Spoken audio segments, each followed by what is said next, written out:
Training एक ऐसा topic है जो मुझे लगता है ये हमेशा जो है प्राइम इम्पोर्टेंस इसको देनी चाहिए। और जो मैं आपके टॉपिक्स यहाँ देख रही थी और आज आपने अपनी प्रेजेंटेशन में भी बताया, तो ये बहुत ही इम्पोर्टेंट टॉपिक्स हैं जिसकी आज मुझे लगता है जो स्किल्स और नॉलेज सेट हमारे डॉक्टर्स या नर्सिंग स्टाफ जो हमारे हेल्थ इंफ्रास्ट्रक्चर में और हेल्थ रिसोर्सेज में हम यूटिलाइज करते हैं, उसमें सबसे इम्पोर्टेंट एस्पेक्ट मुझे लगता है वो ट्रेनिंग का है। इसमें भी जो एक सॉफ्ट एस्पेक्ट है, how to deal with patients, how to deal with stress, because हमारे जो डॉक्टर्स हैं, I being a doctor myself, मुझे लगता है डॉक्टर्स, नर्सेज, हमारा सारा स्टाफ जो भी हॉस्पिटल में काम करता है, चाहे वो एक रिमोट PHC हो, चाहे वो CHCs हों, चाहे वो टर्शरी सेंटर हो जैसे GMC है, तो हमेशा एक बहुत हाई लेवल ऑफ स्ट्रेस रहता है। स्ट्रेस इसी बात का नहीं है कि हमने पेशेंट को ठीक करना है, स्ट्रेस इस बात का भी रहता है कि अगर कोई बोनाफाइड गलती भी हो गई या कोई किसी भी वजह से पेशेंट को प्रॉपर ट्रीटमेंट नहीं मिली या उसके साथ कोई भी अनहोनी खुदा ना खास्ता ऐसी इशू हो गया, तो doctor as a stakeholder, hospital as a stakeholder एक ऐसी पोजीशन में आ जाता है जहां पर आपको डिफेंड करना पड़ता है। और ये एक मुझे लगता है साइकी जो हमारे डॉक्टर्स या नर्सिंग स्टाफ में रहती है, उसकी वजह से भी काफ़ी लोग जो हैं अंडर लॉट ऑफ स्ट्रेस रहते हैं। स्ट्रेस को डील करने का एक ही तरीका है, प्रेपरेशन। और जो ट्रेनिंग्स हैं वो एक तरह की प्रेपरेशन है कि जब आपके पास ऐसा स्ट्रेस आए, चाहे वो डिजास्टर का स्ट्रेस हो, कोविड एक बहुत बड़ा स्ट्रेसर था और उसमें जो फ्रंट लाइन वॉरियर्स थे वो आप लोग ही थे, डॉक्टर्स, नर्सेस, सारा स्टाफ था। तो मुझे लगता है कि मतलब उस जैसी तो कोई और एग्जाम्पल ही नहीं है। You all super heroes for us. And आपने उस जैसे मुश्किल वक्त में जहाँ पे हर एक इंसान पहले अपना सोचता है, आपने पेशेंट का सोचा, आप हॉस्पिटल्स आए, आप वार्ड्स में गए, आपने जो भी professional in the line of professional duty काम करना था वो आपने किया। तो मुझे लगता है वो out of fear of God and your value system, वो एक चीज़ हम सारे अप्रिशिएट करते हैं। As an administrator, as a human being, I appreciate आपने जैसा काम किया। लेकिन इसी की तरह के बहुत सी ऐसी चीज़ें होती हैं जो शायद इतने हाई वैल्यू या इतने बड़े शॉक्स नहीं थे, लेकिन एक छोटे लेवल पे, जैसे रजिस्ट्रेशन काउंटर पे बहुत सारा रश है, या अगर OPD में बहुत रश है, या कुछ ऐसे इश्यूज हो जाते हैं जहां पर आपको प्रायोरिटाइज करना पड़ता है कि इसको देखें या उसको देखें। तो ये सारे जो स्ट्रेसर्स हैं ये आम जिंदगी में और हर दिन रूटीन में आप फेस करते हैं। इसके अलावा जिस टॉपिक्स पे हमने देखा HR, मुझे लगता है हॉस्पिटल्स में जो HR मैनेजमेंट है, it should be widely discussed, it should be widely trained, और लोगों के जो आपस के इंटरपर्सनल स्किल्स हैं, बिकॉज जितने भी हम इंटेलेक्चुअल बन जाते हैं, मुझे लगता है वो सॉफ्ट स्किल्स जो हैं उन पे हम जोर नहीं देते। हम सोचते हैं कि अच्छा डॉक्टर वो है, अच्छी नर्स वो है जिसको ज़्यादा आए, मतलब जिसको अच्छी मेडिसिन देना है, जिसकी मेडिसिन से पेशेंट ठीक हो जाए। मेरा ये मानना है अच्छा डॉक्टर, अच्छी नर्स, अच्छा जो हॉस्पिटल का स्टाफ है वो है जिसको सबसे पहले पेशेंट्स से कैसे बात करते हैं वो आए।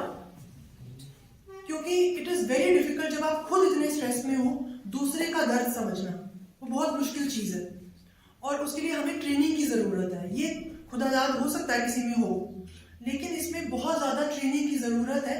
जब आप खुद परेशानी में हो, आपके घर में परेशानी है या आपके वर्क एनवायरनमेंट में कोई एक स्ट्रेसर है, somebody is giving you lot of stress or there is some issue, and how in that circumstance आप patient, because you are dealing with a very, आप एक नॉर्मल कोई काम पे नहीं जा रहे हैं। जब आप एक हॉस्पिटल में आते हैं तो आपकी एक एडेड रिस्पॉन्सिबिलिटी होती है, because with more power comes more responsibility. जब आप एक हॉस्पिटल में होते हैं तो आप लोगों की लाइफ्स के साथ डील कर रहे होते हैं। तो उस वक्त ये एक सेंसिटिविटी रखना कि मेरे से पहले मुझे इसका समझना है, इसका सोचना है, ये ट्रेनिंग से आ सकता है। मैं समझती हूँ कि आपके वैल्यू सिस्टम बचपन में या फैमिली, स्कूलिंग, वो सब चीज़ें मैटर करती हैं, लेकिन ये चीज़ें सीखी जा सकती हैं। एटीट्यूड्स को चेंज किया जा सकता है। कुछ लोग हाइपर होते हैं, टाइप A पर्सनैलिटीज, कि नहीं ये क्यों नहीं हुआ, वो क्यों नहीं हुआ, they give lot of stress. कुछ लोग ऐसे होते हैं, हो जाएगा, मतलब आप उनको देख के आप उनको बोलते हैं कि अब कोई प्रॉब्लम नहीं है। So there is a difference when you go to such person. अगर आप इस डॉक्टर के पास, ऐसे डॉक्टर के पास जाएं जो आप बोलो नहीं ठीक है हो जाएगा, जस्ट ये बात सुनने से मतलब as a patient also, if I go and the doctor tells you नहीं ठीक हो जाएगा, ऐसे ऐसे करो ठीक हो जाएगा, और एटलीस्ट गिव्स यू होप, या बोले नहीं तुम्हारा तो काम ही खराब है, तुम्हारा कुछ नहीं हो सकता, तो वो पेशेंट जो है वो ये समझेगा कि अब मेरा सच में, चाहे उसमें कितनी मेडिकली उसमें कितनी सच्चाई हो या कितना परसेंटेज हो, so how you talk to people, चाहे वो पेशेंट हो, चाहे वो आपके कलीग्स हो, चाहे सीनियर्स हो, जूनियर्स हो, इट रियली मैटर्स। आप किस तरह से बात करते हैं वो मैटर करता है, आपकी नॉलेज मैटर करती है, वेरी इंपॉर्टेंट, आपके स्किल्स अपग्रेड होने चाहिए, वेरी इंपॉर्टेंट।